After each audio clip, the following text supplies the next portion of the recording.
All Things Unexplained. Hosted by Dr. Mounts. Let's face it, we were always ready to roll without him anyway. CJ Derringer. Ain't nobody perfect, right? And Smitty Neebs. I've never planned out hardly anything my whole life. I just freeball. Featuring Cajun Man. I'm just old nobody, somebody looking for somebody.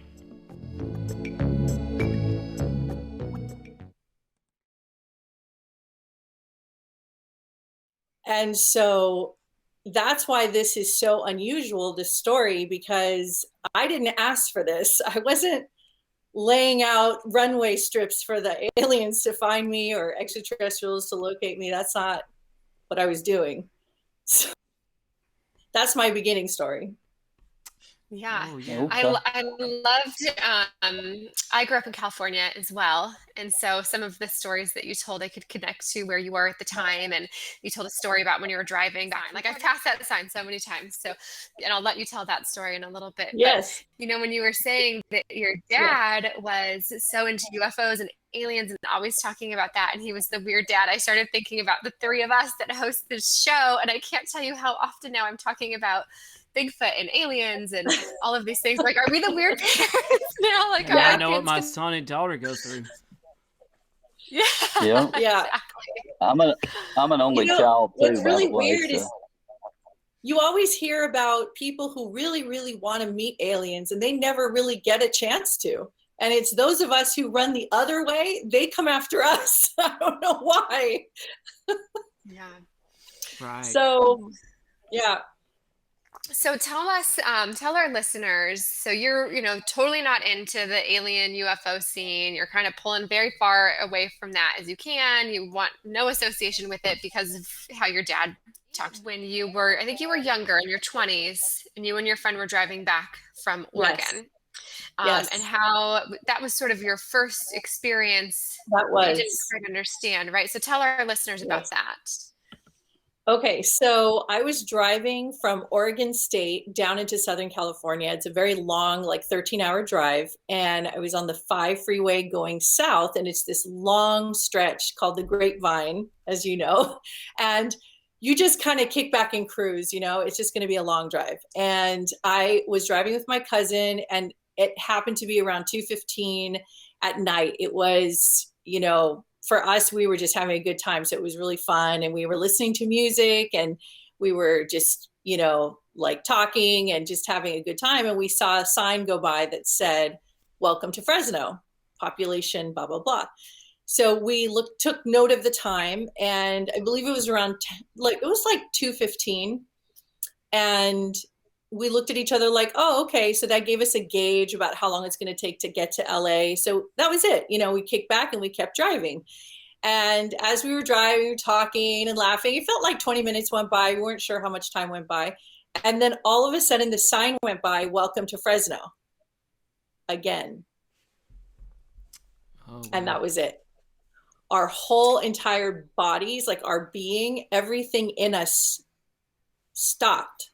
We said, wait, at first it was funny, right? Because your brain is trying to understand. So you said, oh, look at the sign. It said Fresno. Isn't that funny? And we went, wait. And then it was like everything stopped. And then we got really quiet and we were like, wait, what just happened? Are we okay? What's going on? And we looked at the clock and it was like 2:30. And we were just like, wait, what? We could not understand anything that was happening. It was just like a complete, total time warp. And then we got scared. And then we started screaming, like, oh my God, what happened to us? We started just freaking out. And then we got really quiet. And then we were quiet for like a long time. We just drove in silence because I think our brain it was outside of our comprehension. So we couldn't understand even how to talk about it. And we didn't know what to do with that information. That was the first time. Even talking about it now, I still get chills. I do have plans on hiring a hypnotherapist. I found one. I've been researching and trying to find the right one. I'm waiting for her to respond, and I'd like to film it. I would like to see all the missing time and different things that I have maybe lost my memory on alien encounters. So beside the ones I know. Yeah. So without that yet, how have you rationalized what happened in that time? Well, that is a big question. Well, definitely that was a time missing situation. So they just wiped our memory for sure. I wouldn't have said that necessarily if I didn't have my later experience in my late 30s, because then that opened the full door. And then I was able to go back in time and review, okay, what was that moment? What happened there? And I started to put pieces together and research and understand, and starting to see that it was literally a time missing situation. And they just put us back in our car and set the time. It wasn't exactly accurate. Sometimes they're not totally accurate when you come back and materialize in your vehicle or your house, wherever you are. But we have absolutely no memory. So all we know is we saw that sign twice, and all we know is that's impossible. And all we know is definitely something supernatural happened, and we both saw it at the same time. So Wow. it was like a marker. It was a marker that something bigger is happening. But now I know exactly, I mean, I can't say I know exactly what's happening because this is a grand universe and we don't all know, but I've kind of my thumb a little bit on the point here of what I think is going on based on what happened to me later. Right. Now, how Has your long ago cousin? was that? Sorry. That's okay, Smitty. How long ago was that, Oriah?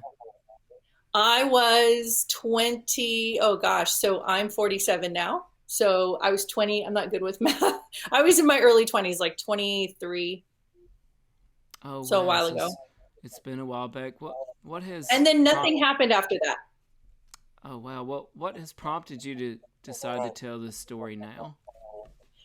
Well, in January 2020, when COVID first was announced and everybody was just losing it, basically, I have been helping people from my home and really working one-on-one with people for a long time. And, we couldn't see people in person anymore. So everything had to be, done online. As you all know, we all had to go online. So I opened this Facebook group called United Starseeds Connections Group. And I wanted to just find a way to connect with people and see if I could just help them that way. Maybe, just kind of open up my repertoire. And in doing so, I decided I should probably do some interviews. And then I decided I should probably tell my stories and I should talk about things. And I started getting like a little following and people started talking, asking questions. And of course, as time went on, more and more people had more and more questions. And it was starting to get closer and closer to I felt like it was time. I think I need to say where I'm getting all this information from.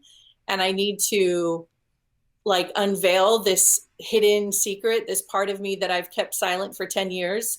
I've shared it with only certain people in my family and friends and certain close people I know and people who I know that would understand or hear it and not think I was crazy or I'm making it up or something. So, and I was very selective, and it took me a while to get through the story because each time I tell the story, there's little moments where I relive it. So I had to get used to that.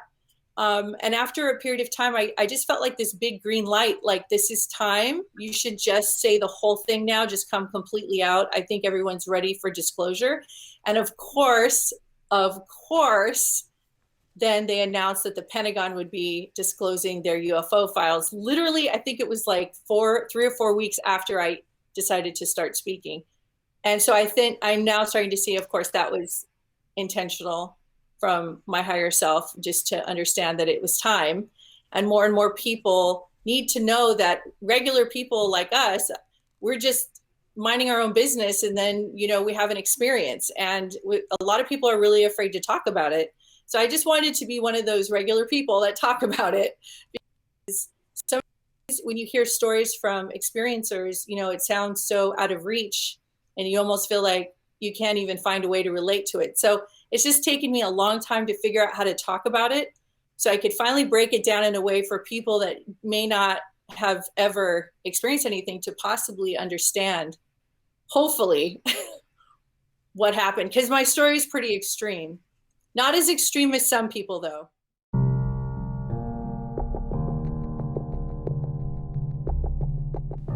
To be continued.